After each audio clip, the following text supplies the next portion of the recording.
नमस्कार बंधुगण पंजाब जीति काली गत काली मैच रे जिते पंजाब विजय होती ए विजय देखिले आपण पूरा खुशी हो जिवे एते स्कोर जे दिल्ली जिते भल बैटिंग करिथिला एवं भल स्कोर करिथिला केएल राहुल 150 रन करते एवं नीतीश राणा बढ़िया बैटिंग करते दल को मजबूत करी 264 रन करते 265 रन विजय लक्ष्य थिला किंतु पंजाब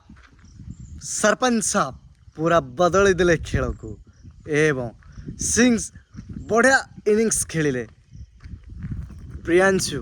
बोवाल इनिंग्स खेलिले एवं पंजाब को लास्ट को शशांक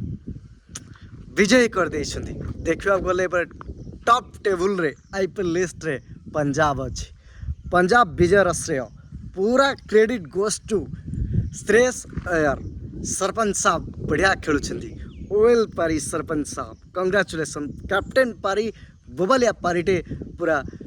श्रेयस अय्यर खेलुछि कालीर विजय देखिबा गले दिल्ली भी काली बढ़िया खेलतला राहुल कमाल बैटिंग करता बोबालिया बैटिंग करता पार्टनरशिप हाईएस्ट पार्टनरशिप काली मते देखिबा को मिलिला आईपीएल रे पूरा